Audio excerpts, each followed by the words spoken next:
Need the blueprint.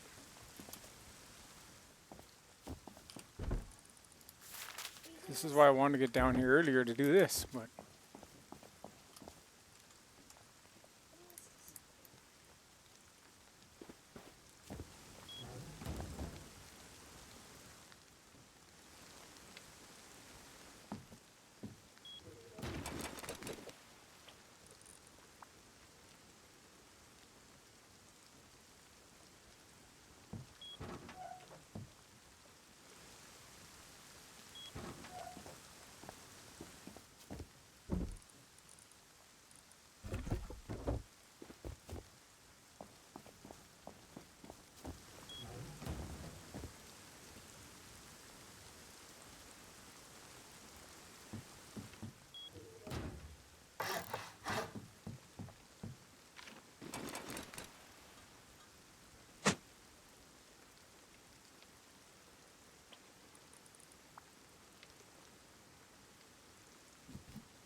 And this block was kind of a shot across the bow to the traditional banking system and centralized powers like governments.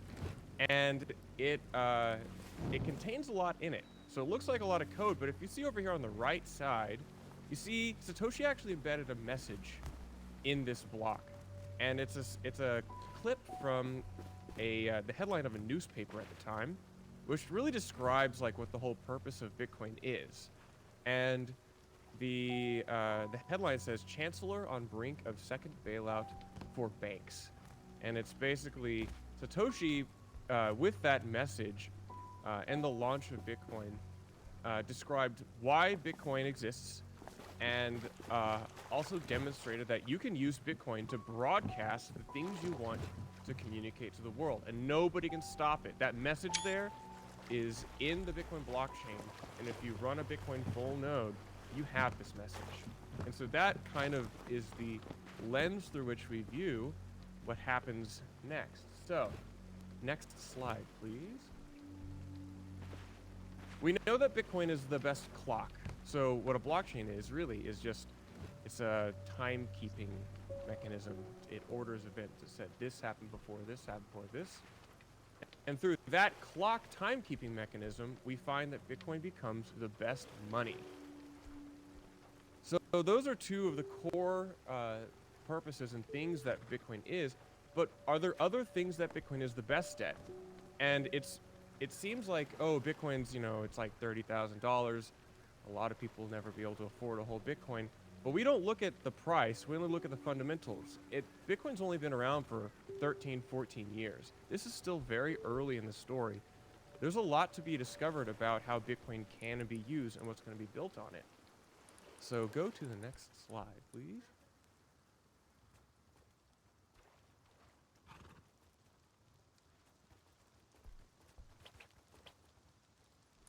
File size too large for this slide. I'll just be 1 second. Oh, no worries. Yeah, so we found ourselves. A lot of what Bitcoin is us throwing stuff at the wall and figuring out what works and what doesn't. There's a lot of people developing things on Bitcoin even now, building really cool tools.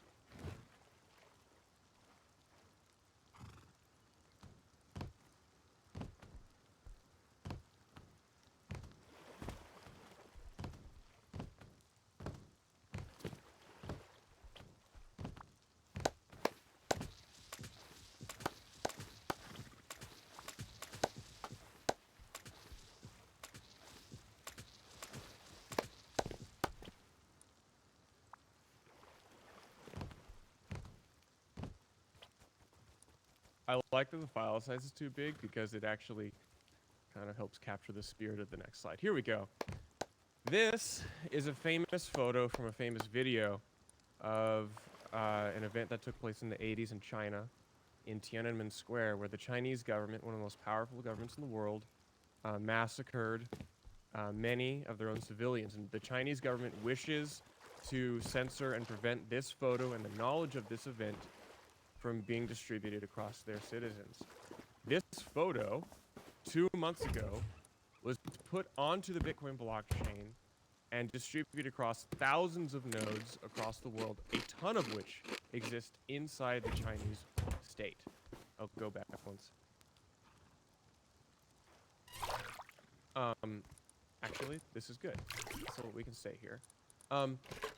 How did this image of Tiananmen Square get onto the Bitcoin blockchain? So we won't go into how a transaction works really, but basically you send some information, you sign a transaction, and the network sees it, and that goes onto the Bitcoin blockchain. It'll eventually get included, and your transaction will go through. But what you can do is you can also include some data with that transaction.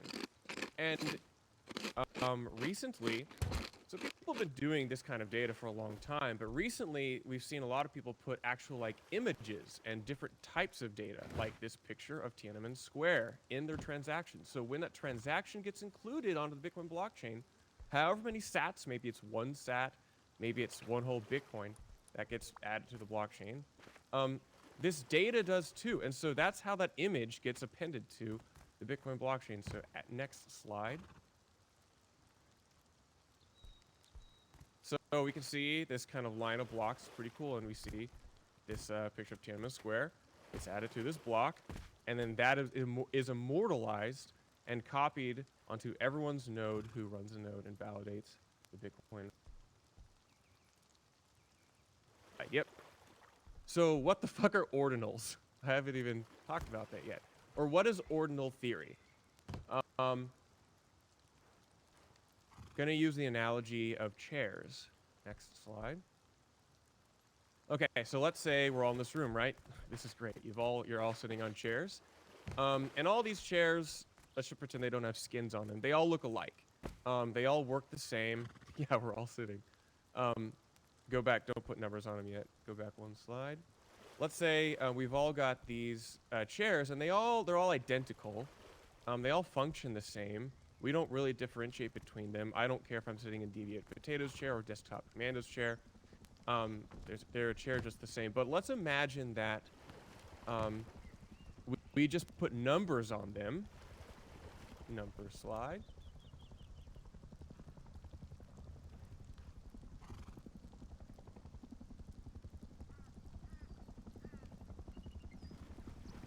Let's imagine that we put numbers on the chairs, right? And so they're the same chairs, but if we all agree that this chair over on the left is number 1 and this chair over on the right is number 5, if I say, you know, Desktop Commando, go sit in chair number 4, he'll go sit in chair number 4. And if I say the Evio Potato, go sit in chair number 2, he'll go sit in chair number 2. They're the same chairs, and if somebody were to walk in and they didn't see the numbers, they wouldn't notice that, and they'd be able to see the chairs, and the chairs work just fine. Next slide. So what if these chairs were Bitcoin?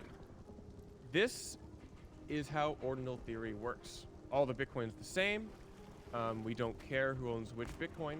But if we start numbering them, we can start tracking this. You know, I have Bitcoin number 1.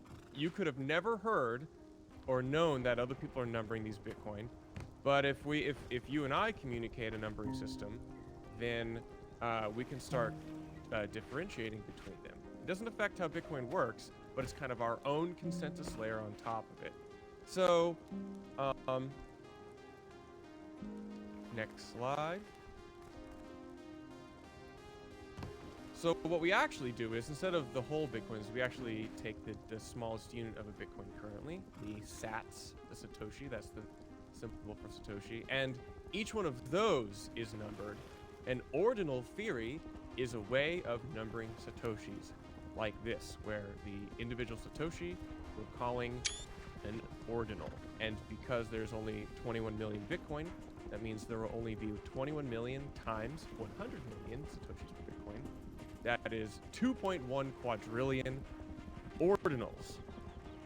And so let's say we start, whenever we send a transaction in that image of Tiananmen Square, or as I did early on, an image of the Orange server blood bank promotional, when I send a transaction and we ascribe to ordinal theory, we can associate this picture with that Satoshi and that picture with that Satoshi. Everybody has a copy of them on their own node, but we can pretend that, oh, well, I'll have kind of like the ownership of that piece of data. Now, everyone has it, but only one person owns this specific Satoshi number 1.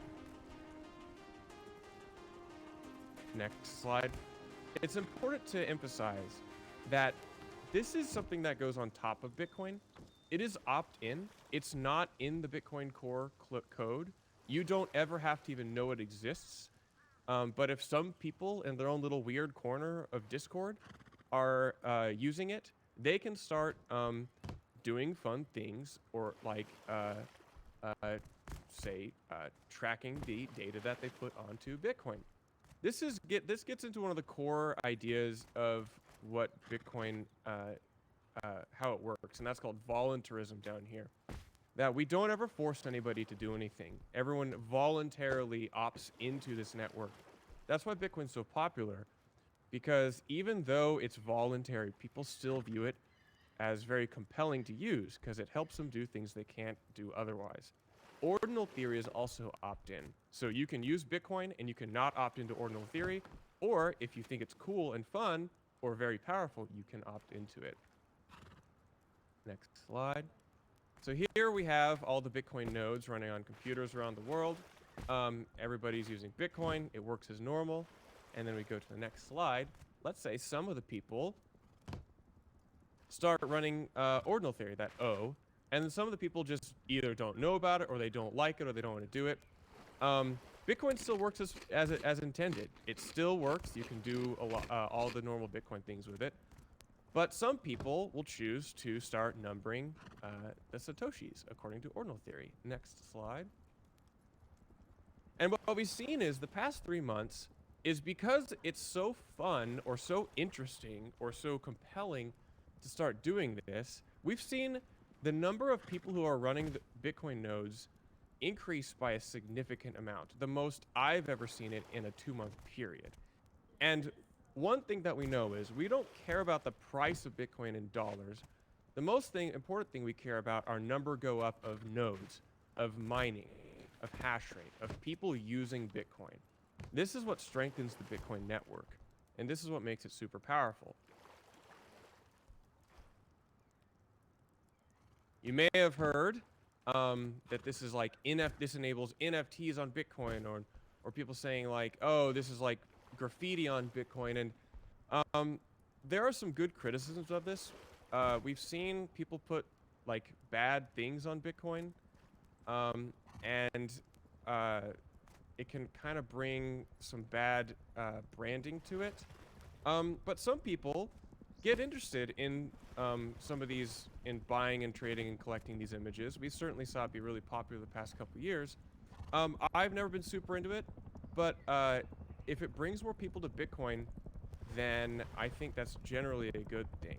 But what's more important than this is that we actually see that the nature of what we call an NFT, which I've got mixed feelings about, is actually changing.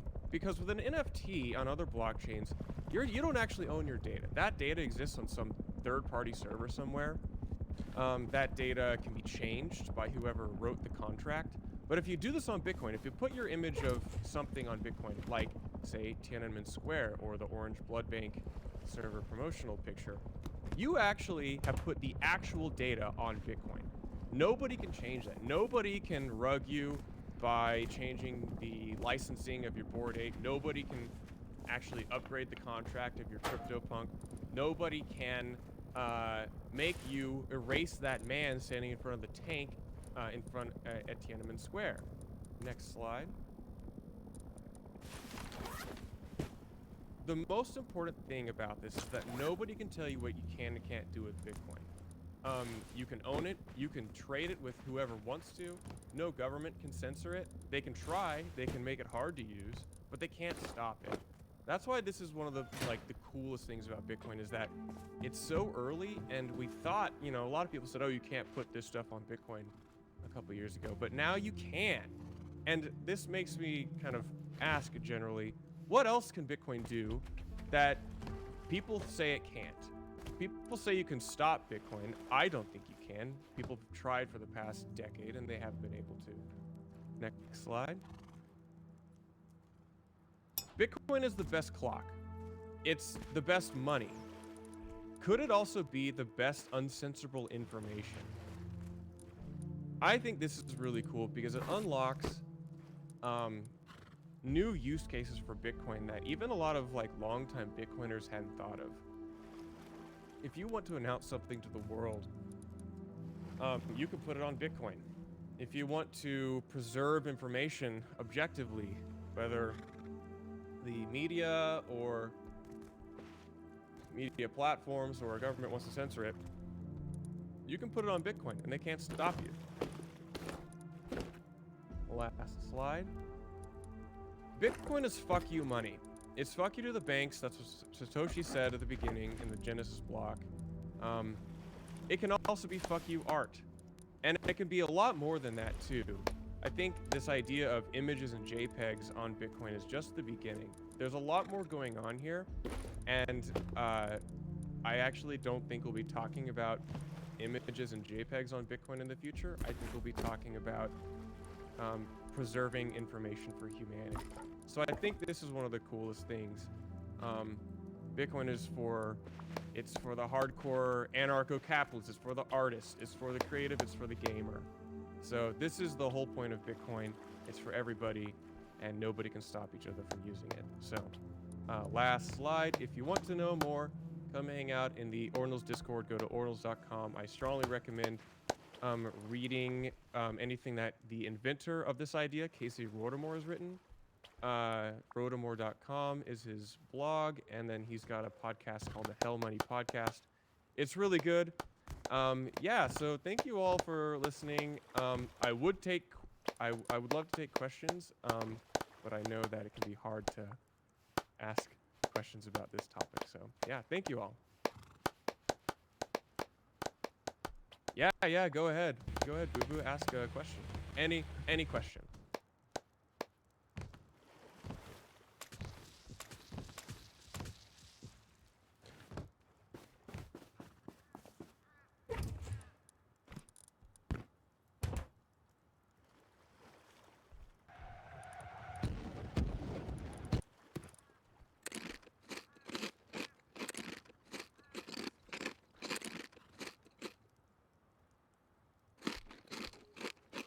Yes, you can put files. So actually, this is one of my favorite things. So we're all gamers here, right?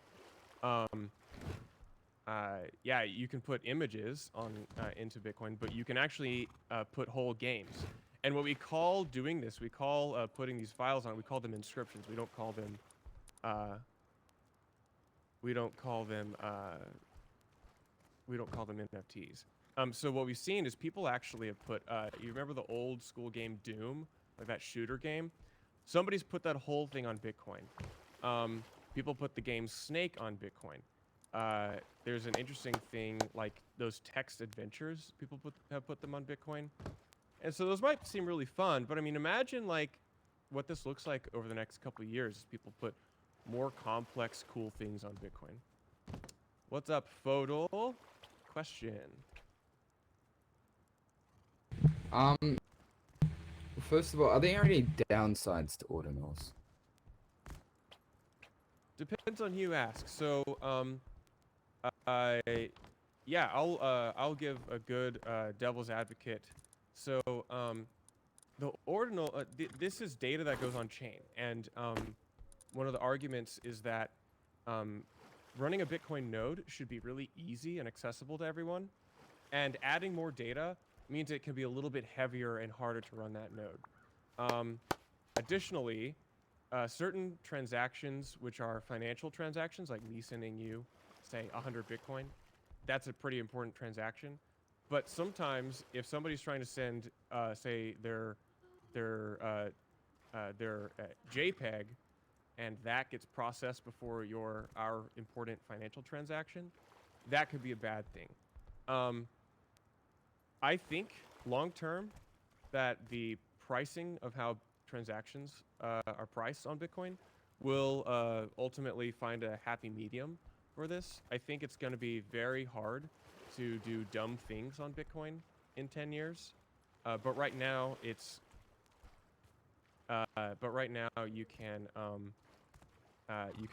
it's kind of cheap to do any kind of transaction comparatively. If I can put anything I want as a transaction, is it still safe and how? Well, it depends what you mean by safe. So if you put it onto Bitcoin, if you inscribe it is the term here. Everybody can see it, so everybody will have a copy of it. And so you've got to know that it's kind of like sending a Bitcoin transaction where everybody can see that transaction. And so if you inscribe something using ordinal theory onto Bitcoin, yeah, you can put a keylogger into a transaction. This opens up a ton of vulnerabilities for the user. You can put all that stuff in. So it's really important that if you are browsing the Bitcoin blockchain and reading this data, that you have it either properly sandboxed or the proper safeguards in place. This is so early, and we've seen some people, yeah, you can upload HTML files, as Desktop Commando said. It's really, really cool. You can do like dynamic HTML. There's a lot of, it's very early. You know, the majority of Bitcoin's early use in the first couple years were like, you might have heard of the Silk Road, you may have heard of Satoshi's Dice.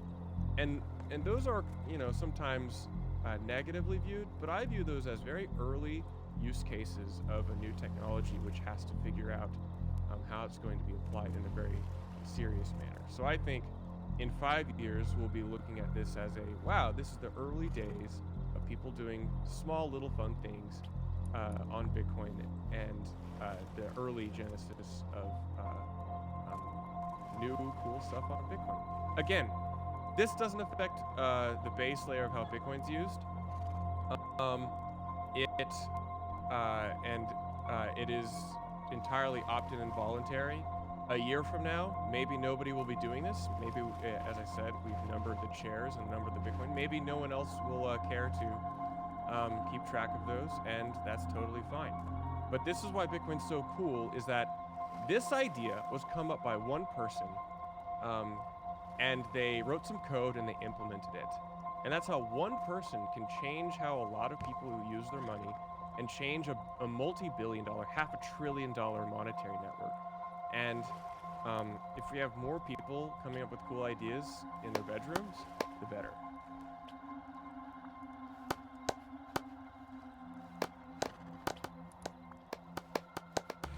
Is there, when you inscribe a file, is there a limit to, like, the size of the file? Yes, that is a great question. Yeah, maybe you're throwing me softballs. So, we actually had a whole debate in Bitcoin over the amount of information that can go into a Bitcoin block a few years ago, called the block size war. And we defined the maximum size of a Bitcoin block to be about 4 megabytes, which is not very big for file size. So right now, the largest unit of information you can put, the largest file you can put in is 4 megabytes. And it's very expensive to do that. So actually this morning, today, we had a very notable, what we call 4 megabyte transaction, whereas we colloquially call it a 4 megger, be mined by a mining pool. And it was the new edition of the Bitcoin magazine cover, which featured the headshot of Julian Assange, famous, the guy who invented it and runs WikiLeaks. And so you can include up to 4 megabytes of data, but there are workarounds to this, not on the including it into transactions, but because of some really cool, interesting new ideas where you have one inscription reference another inscription, which references another. It's basically, like, this is very early days. Yep, it was expensive. The going rate is very expensive, I won't say. If you're serious, you can inquire.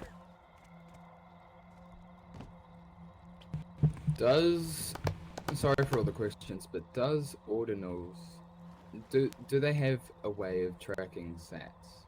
Like, does it help in people trying to track sats, like the transactions and where the sats go? Yeah, so if I have sat 101 and I send it in a transaction to you, now you have sat 101. This works through Bitcoin's UTXO model, which I'm not gonna try to explain right now. If you and I run the same type of what are called ordinals aware client on top of our Bitcoin node, then we both acknowledge that I sent you Satoshi number 101. And that's how it's tracked.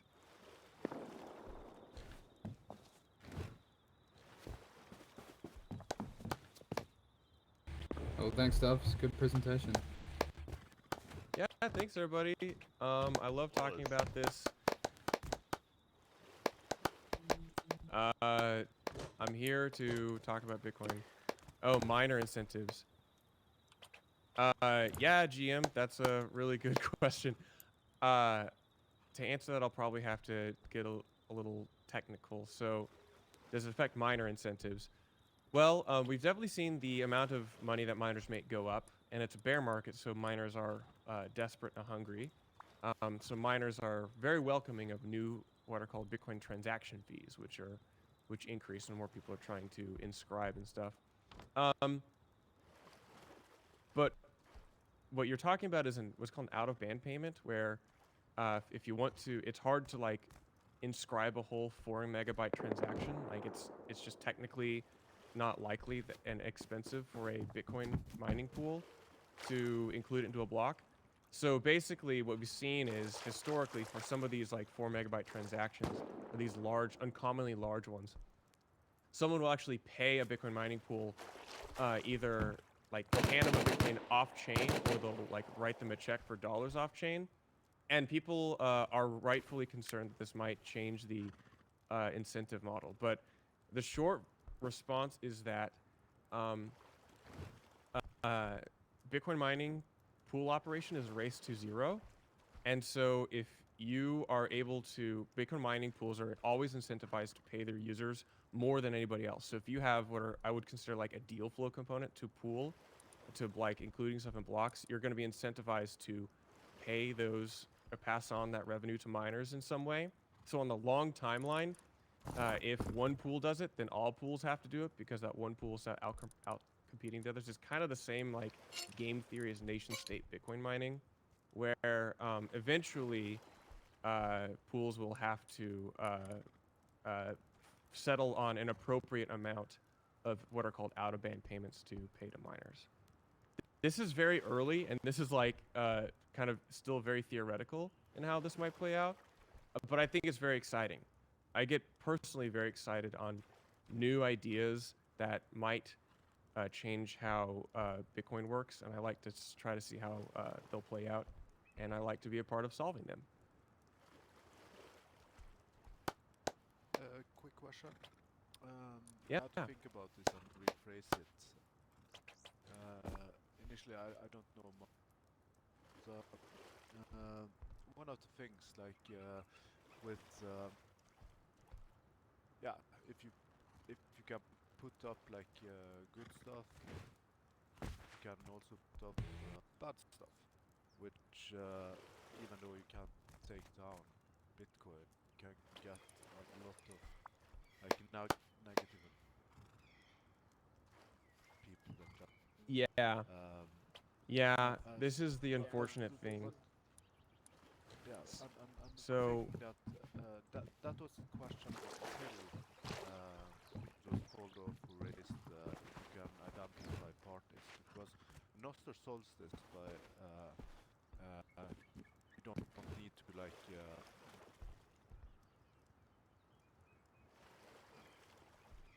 some people's information that you don't want. They they would initially have to, eventually have to go to their own node or like that. And yeah. if if the ordinal if the ordinals were like not identifiable at all, like then kind of Bitcoin would be responsible for nation states go to scary thing, child porn or whatever. But if you can identify it, then it becomes different. Kind of can suss out the bad actors. Is that how it works?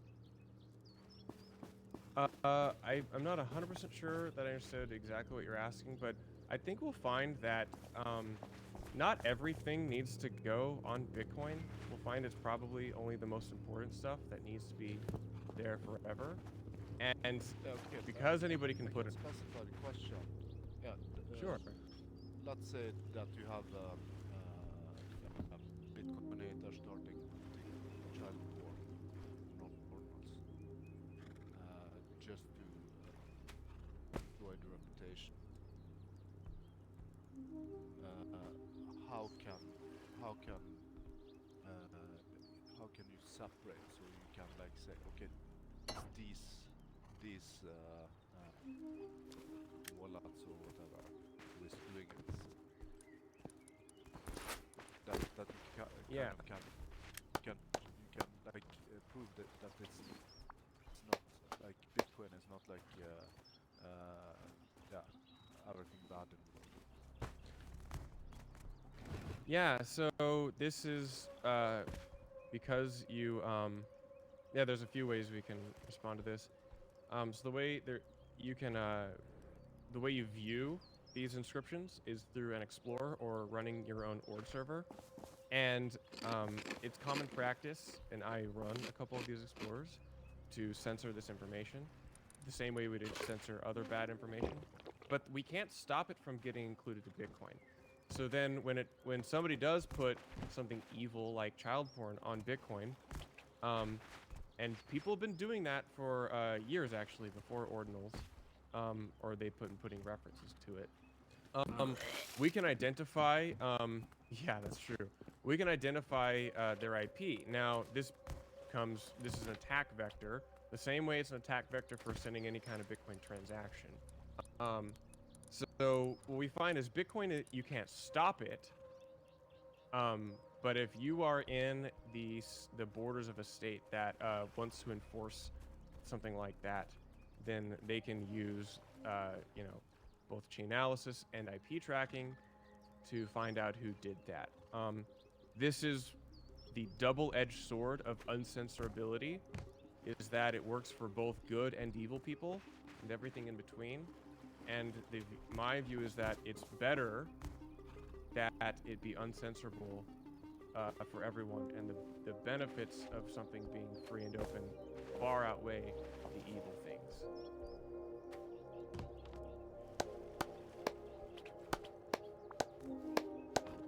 I like Hey, this can I ask face a question? This is sweet. Yeah, what's up? Who am I talking to? Is this Stubbs doing the presentation? Yeah. Hey, what's up, man? I caught most of it. My name is Phil. I'm Need Creations on Twitter. Big fan of what you guys are doing here with the Orange Meetups. Big fan of Tip NZ and James. So this is freaking awesome. I'm trying to figure out how to take a screenshot so I can post to Twitter. But anyways, my question is, what are your thoughts on minting ordinals and, you know, if I can be frank, you know, the whole NFT thing, you know, you mint a bunch of NFTs and you try to sell them to someone who's not as, you know, smart as you because they're buying something that's, in my opinion, effectively worthless. But you're trying to, so I see NFTs and selling ordinals as a scam, plain and simple. And you're you know, if you're minting ordinals and trying to sell them, you're what you're doing is you're prying on people who, you know, retail investors that don't really know what they're buying. They're falling for the hype. That's my opinion. And you know, it's provably true with what's happened to NFTs. You know, the hype has died down, and everyone that bought these things are holding the bag, right? And so now these ordinals are NFTs on Bitcoin, and it's kind of, you know, cool. You can put like you can print a 3D gun and put the template on the blockchain. Yeah, that's pretty cool and important. But as far as like minting monkey JPEGs and selling them to people, I'm not a big fan of that. And most recently, Bitcoin Magazine has minted an ordinals collection, and they're selling them. And I want to know your thoughts on that. Do you think that's right, or do you think, you know, or it doesn't matter? Are you neutral to that, or what are your thoughts on that?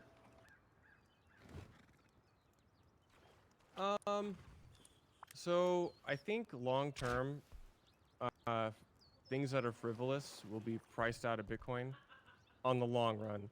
On the short term, I do think it is challenging to communicate like the important high points of Bitcoin, which is uncensorable money, and um, I think when it comes down to the value of NFTs, I strongly support people transacting how they want.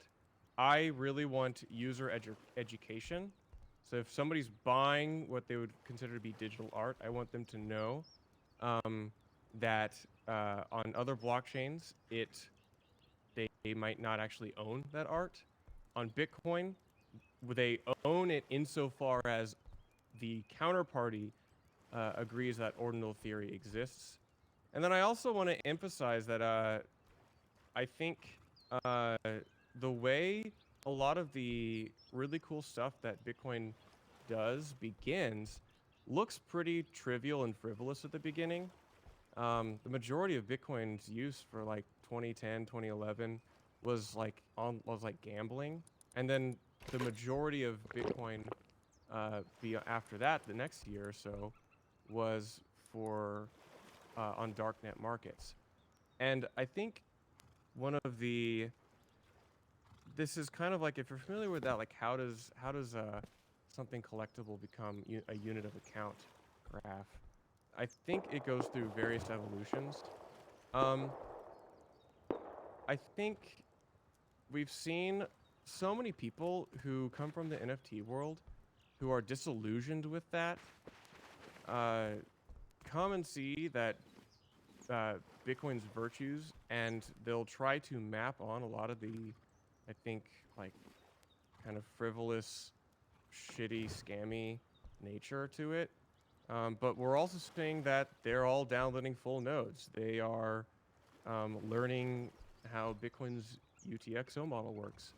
They're taking a lot of the optimism that came from the NFT world, which seems to have fizzled out, and they're applying that to Bitcoin. So I think there's going to be tons of huge issues that come with this. I think there's going to be tons of shitty activity.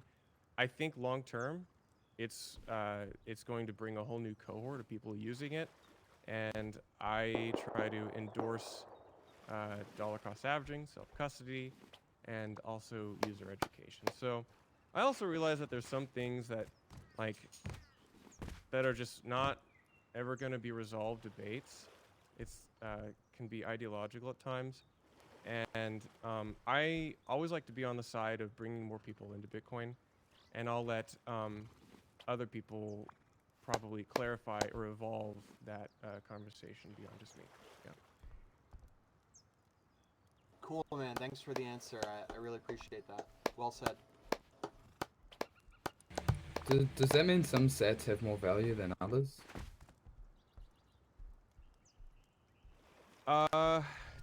Depends on the market. Some people have bought a specific Satoshi for thousands of dollars. This gets me really excited and some people really frustrated. I think that if you have been studying how Bitcoin's UTXO model works for the past decade, just so you can be kind of a technophile and get excited about Bitcoin, this opens up this crazy market of being really good at running and sifting through Bitcoin. And it actually, like, for example, Cy4, who's building the base right now, I still put him on the presentation. He's pretty much broken every conceivable open source wallet in the past 2 months, doing things that are well outside the intended use case, but yet within Bitcoin's consensus rules. And so this is like doing all these crazy things, like drive forwards, like all these edge cases for Bitcoin we never knew existed. And it's kind of bringing a renaissance for people to look critically at how pools operate, how blocks are constructed, how transactions are constructed, how Bitcoin wallets have been unbelievably inefficient in their operation and design. Even some of the best wallets are like surprisingly inefficient. And so that is like kind of the frontier of cool new shit that's being that's coming out of this this kind of movement, if you will.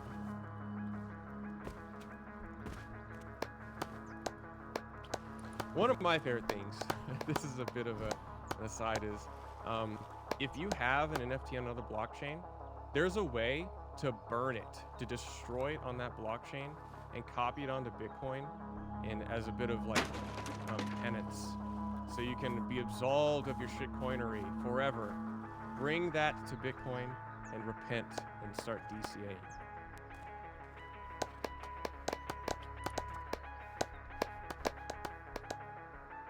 Hey, let's all give Stubbs a round of applause for the awesome presentation.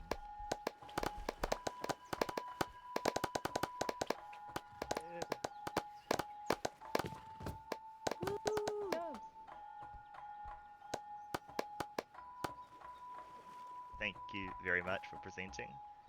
That was awesome, and thank you everyone for participating and asking some awesome questions. So there is a second part to this meetup, but before we get there, we, thanks to our very generous sponsor Nakamotor, have a few spot prizes to give out, and Orange Mart's just told me who the winners are. What we'll do is we'll put the winners up here on the board, and if you're present here in person today, because this is real life, if you're in real life here, you can go up to the window, the shop front window, and trade with Orange Mart, and you'll get your prize straight away. Otherwise, you can Orange Mart will reach out to you on Discord.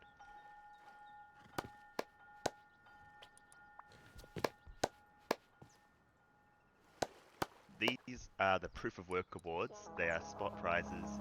Now, don't be disheartened if you don't get one. There's always next wipe. Everyone puts in lots of work, so you all deserve a big round of applause for all the work you've done this wipe. Here are just 5 people that stood out to Orange Mart this wipe that they wanted to recognise. So, first up, Proof of Work Award for content creation. This player, they're going to appear on the board in a second. They made 7 videos in Orange this wipe. 7 videos. Oh, thanks, So, guys. each That's awesome. 40,069 sats. Good job. Wow. Thanks. Appreciate it, guys.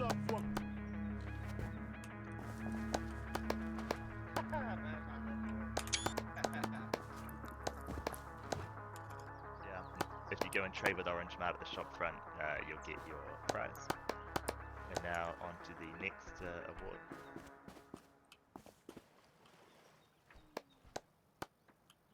Really? Oh, Yeah, this award goes to Yeah, Desktop Desktop. Commando. New to the server this wipe, has been an amazing base builder, built a solo fortress that controlled the high quality metal quarry. So well done, Desktop Commando.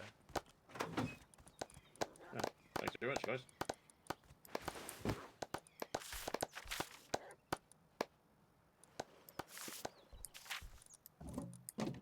The next Proof of Work award goes to our resident radio DJ, Good Morning Bitcoin, who's been running the Good Morning Bitcoin radio station, and that's been awesome to tune into all the great Bitcoin podcasts. So GMB, if you're here, yeah, Desktop Commando, if you head over to the Orange Mart window, you'll get your prize.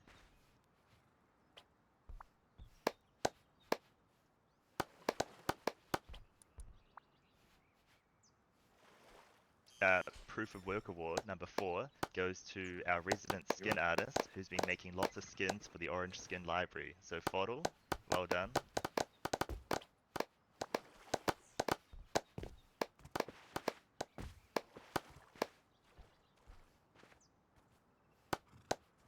The 5th and final Proof of Work award for this wipe goes to someone who unfortunately is so busy doing proof of work they can't be here. They're building a base, but that is Cypher, and that's for all the work they've done in the Ordinal community this wipe. So well done to Cypher.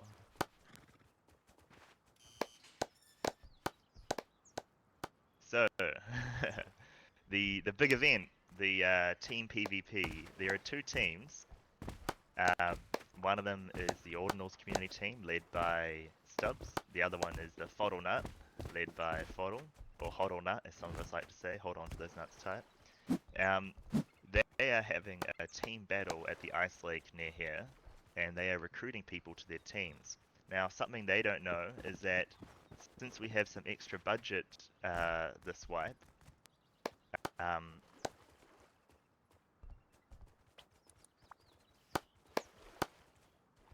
okay, I'm back.